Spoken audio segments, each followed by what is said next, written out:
Are you someone that feels like they have a lot of untapped potential? You know that there's greatness inside of you, but currently you're in a state of confusion or fear and you're just seeking a little bit of guidance. Well, I'm hoping that this video can do that for you, because in it I'll be talking about 9 life lessons that I wish I knew earlier. I know for a fact if I was exposed to these things, if I could have viewed life through these 9 lenses, I would have had a lot more success and a lot quicker too. So I'm hoping that it can benefit you. My name is Jun Yu. If you're new to the channel, welcome. If you're returning, welcome back. Ever since I was little, I've always craved these honest, transparent conversations with people that were on a path that I wanted to eventually go on, and I could pick their brains. I could learn from what they did well, what they didn't do so well, but it took someone that was willing to have that type of honest conversation where they could share those things with me. I want to do that for you. I've always wanted to do that for you guys, and that's why I've started this YouTube channel. That's why I create content, so that I can share from my experiences and hopefully be able to help you in that process. So if you're excited for this, if you're able to learn from this, I hope that you let me know about it in the comments. If you want to ask questions, please ask it there. Make sure you give it a thumbs up and of course subscribe. With that being said, please sit back, relax, and enjoy the video. Lesson number 1, embrace failure. I really do believe 9 out of 10 times what holds us back from achieving all the things that we want to achieve in life isn't even something external. It's us. It's us in our own heads worried about failing, worry about what other people are going to think about us or say about us if we do fail. And it's ridiculous, because we learn the most while doing the thing, while making the mistakes and fixing it, right? We don't learn as much sitting on the sidelines and trying to hyper-analyze the situation and attempt to create the most perfect plan before ever taking the initiative. That just holds us back. That just delays us from ever making the progress in the first place. I used to do this all the time. I used to wait for the perfect moment. I used to wait till I had the perfect resources. And the truth of the matter is, that never came. The perfect time was never a thing. I would find myself years down the line thinking to myself, why am I not making any progress on the things that I really want to do? I know that I have this great potential. I have all these great ideas, but I'm not able to take action on it. I'm not able to actually follow through with any of these. And it became a serious problem with myself. And I had to realize, man, even if I don't have it all figured out, even if I don't necessarily know exactly what I'm doing, that's okay. Because I have the confidence that no matter what comes in my way, no matter what failures there are, I'm going to learn from it. I'm not going to take it so seriously. I'm going to take it for what it is, a learning experience, right?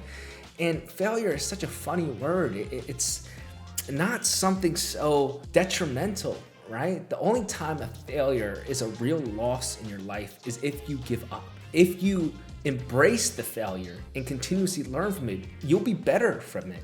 And if you were to take 2 individuals, right, one person that is willing to be bold in their failures and the other person that never wants to ever make a mistake, who do you think 3 years down the line will actually have more success in their lives? Who do you think will progress the most? Obviously the one that's willing to make the mistakes, right? Because that person's willing to experiment. That person's willing to put themselves out there. That person is willing to actually take action, right? If you can take on that mindset, the earlier you can do it, the better. Because if you take on that mindset at the age of 16, right? And you practice with that type of mindset, if you find yourself having this great idea and instead of trying to create this perfect plan, you just take the step to do it and you follow through with it and you continue to learn from it. A year down the line, 2 years down the line, 3 years down the line, it just becomes like a habit of yours, right? It just becomes something that you don't even second guess. You don't even think about having all of your eggs in order, right? Is that the same? You know what I mean? You don't worry about that because you're like, you know what? I'm gonna start it. And if I make the mistakes, I'll learn from it and I'll fix it. Those are the type of people that are going to get ahead. And I'm very lucky that I realized that, but I wish that I learned that earlier. So if you're listening to me right now, put yourself out there. It doesn't have to be perfect. It doesn't have to be polished. You don't have to know exactly what you're doing. There will never be a perfect time. There will never be a perfect moment. It's up to you to just take action and learn from it. Lesson number 2, prioritize relationships. Quality over quantity, though. When I was younger, I really cared so much about what other people thought about me. I thought that being popular was all there was to life, and I would go out of my way to be liked, right? To do things that pleased other people. I thought that having a ton of friends was my value, right? But something really serious happened in my life. My parents got divorced, and it was bad divorce, right? And our family went through a lot. How many of those people actually cared about me? How many of those people actually cared to send me a message? And how many of those people came over and encouraged me in such a difficult time like that, right? None of those people that I thought was so important to me back then. The truth of the matter is, you don't need 100 good friends. You only need a few that you can actually count on, have genuine relationships with. And when you can find those individuals, it's up to you to learn how to selflessly have that relationship, right? Selflessly, not selfishly, not trying to extract from the relationship, not trying to take advantage of them, but no, genuinely offering up yourself to them, right? If they need something from you, if they are going through a tough time, are you there? Are you checking in on them? Are you encouraging them, right? Because they'll do the same for you in those moments. And those are the only people that actually care about you and that actually matter in general. Because if you just are surrounded by a ton of people, that actually becomes more of a distraction than anything else, right? Because you can't give yourself selflessly to 100 people. You just can't. And you start faking your relationships. You start doing things that you don't necessarily even want to do, that aren't even important to you, but you're just trying to satisfy other people. It just becomes a headache. It just becomes something where you're not actually gaining value. You're not actually adding value to your life at all through these relationships. It's just becoming a detriment. It's just taking away from you. Learn to value relationships, because we're social human beings. We need people around us, but not think about quantity. Really think about, okay, if these people are screwing you over, if these people are being bad to you, don't be afraid of making that line and saying, hey, this is a boundary of mine. You've crossed it. I'm good with you. I don't need to continuously interact with you if you're showing to me that I don't matter to you, right? Instead, focus your attention on those individuals that do care about you. Learn to cultivate those relationships, deepen those relationships, and those are the relationships that'll actually matter. So embrace relationships and prioritize those relationships, but the quality matters, okay? Not so much the quantity. Lesson number 3, follow your passion, no matter what people say about you, okay? I'm telling you, when I first started doing social media, I got judged so much. I started when I was in the end of my freshman year in college. I've never done social media before, but it was obvious how many people were using my initiative as a joking point. It would be the hot topic anytime all my friends would gather, and they would just talk about, oh, June's trying to be like an influencer or something of that sort. And at first it hurt, right? Because these are people that are supposed to matter to you. These are people that's supposed to be encouraging you, but they're calling it cringy. They're making you feel bad about yourself. And it's heartbreaking. And I bet you've probably experienced something similar to this. But the truth is, and something that I've had to learn, is if they're judging you, if they're making fun of you, if they're teasing you, if they're bullying you, I guarantee they're doing less than you, 100%.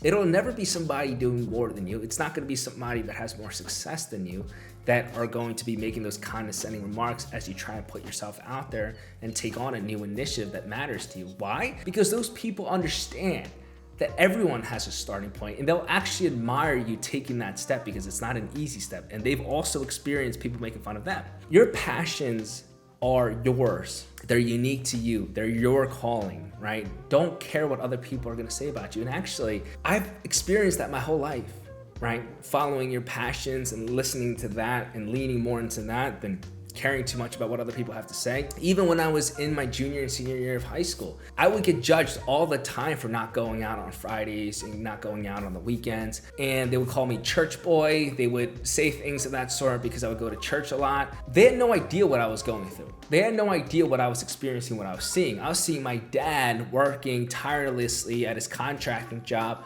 14 hours a day, and still struggling to put food on the table for us. I saw that with my own eyes. You think I care about a party?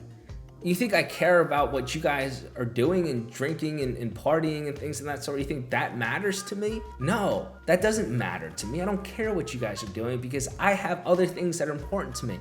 I realized really early on, man, I have other opportunities that my siblings and my parents definitely didn't have. I have those opportunities, so I might as well take full advantage of them. And I will I took this onto my own shoulders at a very young age. I knew that I was going to be the most successful, and I knew that it was going to be up to me to be able to take care of my family one day financially. I knew it. And so that was a passion of mine. Right? And so on the weekends, I was building something for myself. I was trying to develop those high value skills. I was trying to learn as much as possible. I was trying to put myself away from the people that were constantly distracting me. You fast forward 6-7 years down the line, it's those same people that used to judge me all the time. They're looking at me and saying, hey, I've always been rooting for you from afar. I've been supporting you.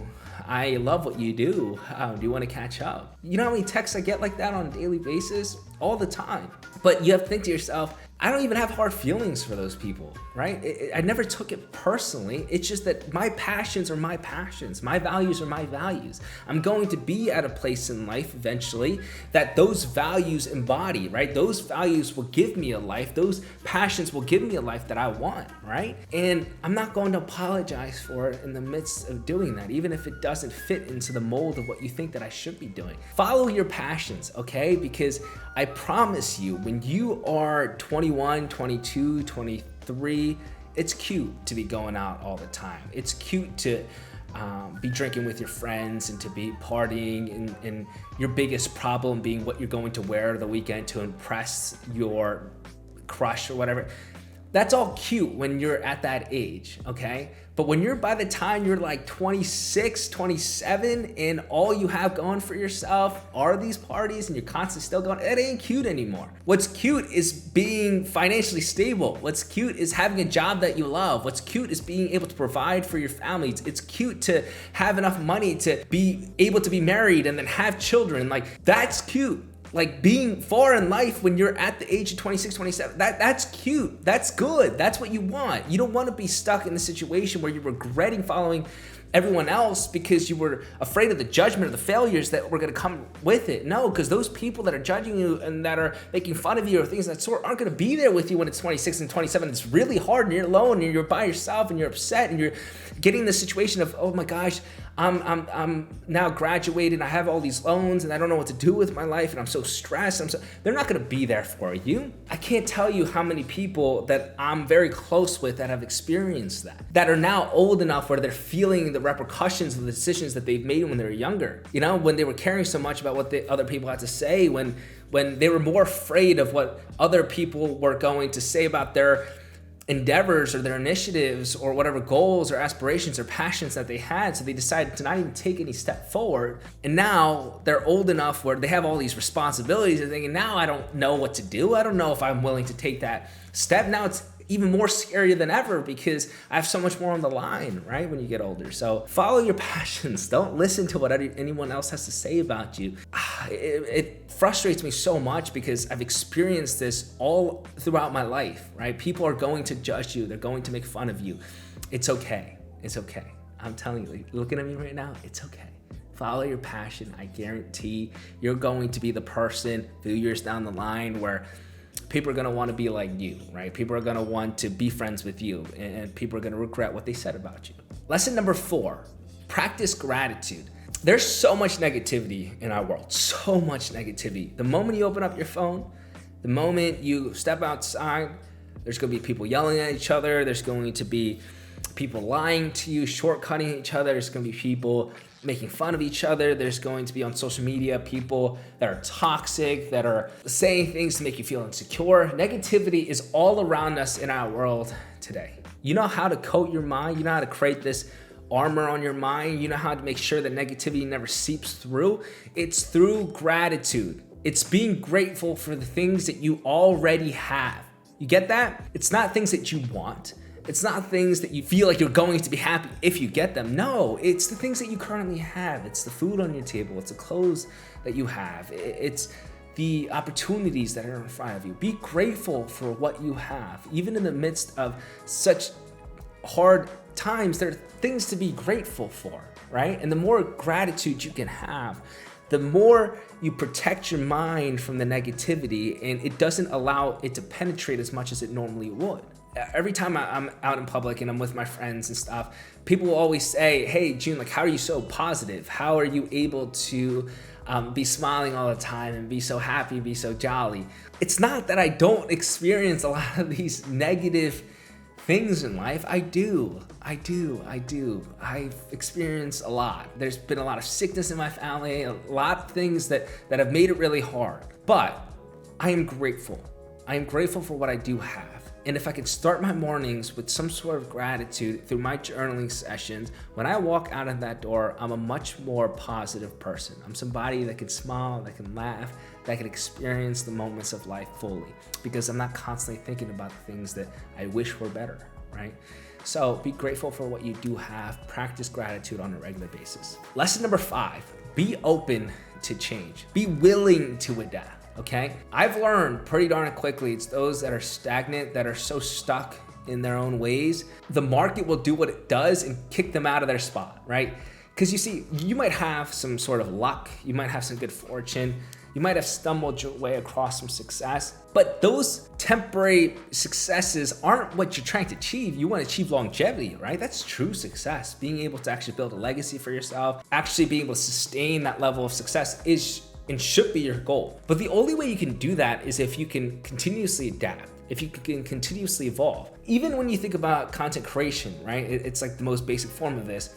If I was to create the exact same content ever since I started and stayed that way up to now, do you think I would have grown as much as I have, right? Do you think that I would have been able to impact and send my message to as many people as I would have wanted if I've done that? No, it's because everything around us is constantly evolving, right? We have new technologies, we have new ways of communication, we have new forms of marketing, we have new ways of experiencing new events, right? All of this is entirely new to us. And if you're not evolving constantly, if you're not willing to adapt and to change and to make mistakes while doing that, you're gonna stay where you are. You're not gonna be able to actually sustain that level of success. Stop thinking that you know it all, okay? Stop having this arrogance about you. It's okay that you have to change something. It's okay that what you thought was perfect wasn't perfect. It's okay to adapt. It's actually those people that can adapt, and it goes back to our first point about embracing failure, that are actually able to have that level of success, the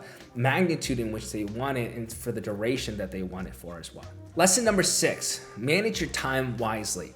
We all have 24 hours in a day. So it's not about having more of that, right? I hear this all the time. It's, oh, I would do this if I had more time. I would work out if I had more time. I would love to start a business if I had more time. I would love to try and do social media if I had the time. I would love to get better grades if I had more time. I would love to take more advanced classes if I had more time. No, that's not what it's about. It's about, can you manage your time more efficiently so you can fit in all the things that are of value to you, right? That's what matters actually. And you have to take some necessary steps here. 1, prioritize the things that are important to you first, because if you are caught up with things that aren't even important to you, things that are just distracting you, then yeah, you won't have enough time for the things that actually do matter. But then 2, learn how to do those things efficiently so that you can manage your time to the point in which you'll have success with all those different endeavors consistently at the same time. And 3, be able to have some sort of plan for yourself, right? Be able to prospectively create a calendar, a strategy, whatever it may be for yourself, where you separate yourself in the battle between the mind and the body. What do I mean by this? Whenever we make decisions, and we make a lot of these decisions on a daily basis, we go through these battles. Our bodies want to keep us stagnant. It wants to keep us where we're at. It doesn't want to do something difficult, while our minds know that we should be doing something, right? This is why we fail to go to the gym. This is why we procrastinate on our work, because our minds know that we have to do it, but our body's like, no, we're chilling. You have to manage your time better in the sense where if you can create a schedule for yourself prospectively, you remove yourself from that internal pressure, right? You create a schedule for yourself or a strategy. It really depends on how you want to go about it. I've done it in multiple ways, but whatever it does, whatever you decide to do, you just do it before you actually take the event or do the event, and then you know what to do, right? Like you can follow whatever schedule or strategy you create for yourself to a T without ever having to go through the decision fatigue without ever having to contemplate, oh, should I actually do this? No, you know that you should be doing it because you created that schedule before you had the event out in front of you. And so managing your time efficiently and effectively is so imperative. Managing your time, I think it's something that is cliche, but I think maybe because it's cliche, people aren't taking it so seriously. I can't tell you how much it boggles my mind that some of my friends that are at our level at university, right? Because we're all in our final years and are all like trying to do job applications or looking to start businesses for themselves, don't have a schedule. It just, I don't understand it, because how are you able to stay consistent with the things that you have to do if you don't plan at least a little bit for what you got going on, right? Like, how do you be present for those people counting on you if they don't even know when you're going to be available? How do you know if you're making progress on your life if you haven't created some sort of system to manage and to reflect on what you've done and be able to continue adding more time to the things that you need more time for, right? Like, how it's manage your time better, okay? Learn how to do that. Even if it takes you some experimentation of learning, like, what's the best way to schedule for myself? What's the best way to create a strategy for myself? That learning experience, that learning curve will be well worth it, because you'll be able to get so much more done. You'll be much more consistent. You'll be much more disciplined. You'll have a lot more success later down the road if you're able to do that on a consistent basis. Lesson number 7, take care of your health. It's funny because people ask me, how do you have time for the gym? I just recently started playing flag football with my friends, and we play Friday nights. People ask me, okay, I thought you were really busy with all of your work, and how are you having time to fit in going to the gym and training and staying in shape? And the truth of the matter is if I wasn't to do those things, I would have more time to develop my businesses and to be able to do better in school and to have more time for any type of initiative that I have going on. That's true. But guess what? I'm grateful for the success that I have now, but again, longevity is the name of the game, right? You want to be able to have success over a sustained period of time. You want to be able to build a legacy. You want to be able to see yourself in 5 years, 10 years, 15 years down the line and still have the same level of energy that you do now at the age of 22, right? You want to be able to do that. But if you're not taking care of your health, if you're not taking care of your body, those things catch up. Those things really do catch up. And I've seen this so many times where I have a lot of older friends. I think that I've just naturally always gravitated towards older friends, and I think that I resonate with them better. And I've seen this happen to them so many times now, because now they're like 27 or 28. They're feeling the ramifications of not having the high energy or the high metabolism that they naturally had when they were younger, right? Because they never built the habits to take care of themselves, and now it's catching up to them. That's not what I want. I want to be able to have this ability to last longer, right?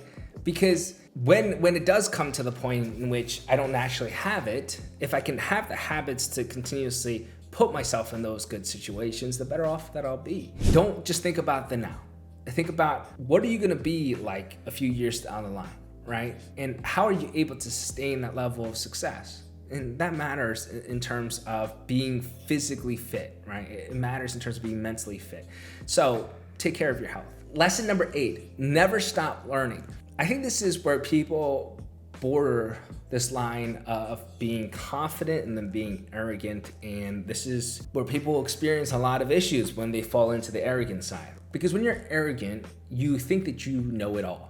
Right? You think that there's nowhere for you to grow anymore. And so you're not even willing to listen to other people. You're not willing to listen to other ideas. You're not willing to listen to the guidance of others. And you have to realize that for you to be considered a master at something, right? For you to like really know what you're talking about, you need to have a lot of experience, okay? If you've done something for a few years, sure, you might have some confidence that you know what to do and how to do it properly, but are you a true master at it? Probably not, right? And if you can continuously learn and evolve, if you can continuously take criticism and feedback and take that into your system and process it and be able to execute it better the next time you go about it, that is much better in terms of sustaining that success. It's much better in terms of having that longevity. But it's not easy, right? I think people get into this mindset of, oh, I made it, or oh, I made X amount of money, or I've had X amount of success. They lose that desire to improve.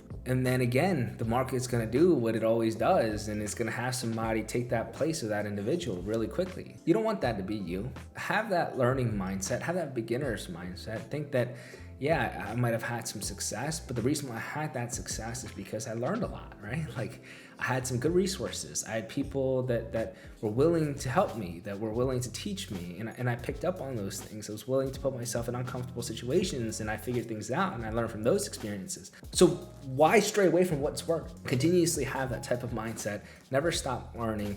Embrace that beginner mindset always. Lesson number 9, practice kindness and empathy.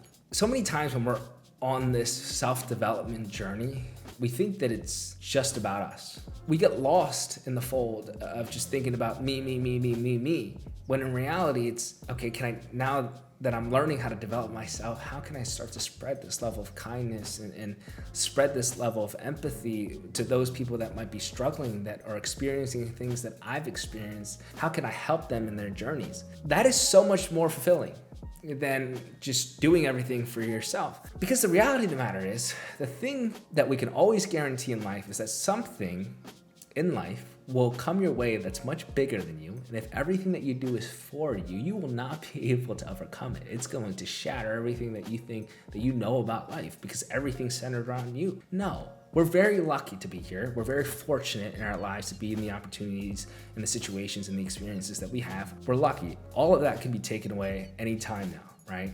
It's not just about us. It's about the people that we can impact. It's about, can you spread kindness? It's about, can you be empathetic to those people that might be struggling along the way? Can you reach out a hand and bring them along in the journey? Practice that. Like learn how to do that. And for a long time, I've always had this dream of mine after I finished college to go back into missionary work, right? And to do that for extensive periods of time. I'd done missionary work in the past, and the reason why I want to go back to it is because there was no experience quite like it in my life. There isn't anything like being there for people and to help people that are less fortunate than you, right? Can you take the things that you were blessed and lucky and fortunate to experience in life, utilize those, whether it's resources that you've been able to have and create, or whether it's new knowledge you're able to create, and be able to spread that to people that might have not had those luxuries as you had. I know that it sounds weird. It sounds like that's something that we'll do later down in the road. And it's like, once I make X amount of money, then I can start that type of practicing kindness and volunteering my time and money and whatever the case may be. But no, it really does not matter whether you're having X amount of money or X amount of influence. It's something that you can do right now. You can start at a small scale, but help those other people that might need it, right? It goes such a long way in terms of not only what it can do for those people, but what it can do for you. It can give you a lot of direction and clarity. It can help you figure out what's of actual value to you. So if you can somehow develop yourself on a daily basis to partake in actions that serve others on a daily basis, I really do think it'll be really beneficial for you. It's something that I've taken on for myself for the last few years, and it certainly made a difference. So learn how to do that, learn of its importance, and practice that kindness and empathy on a consistent basis. Okay, with that being said, those were the 9 lessons that I've learned. Those are the 9 lessons that I've been able to take into my life and apply, and it's things that I wish that I knew earlier. So if you learned from this video, please let me know your thoughts in the comments. Ask me questions so that I can answer them. I'm always happy to converse with you guys. And as always, make sure that you follow. And until next time, please take care, and I will see you at the top.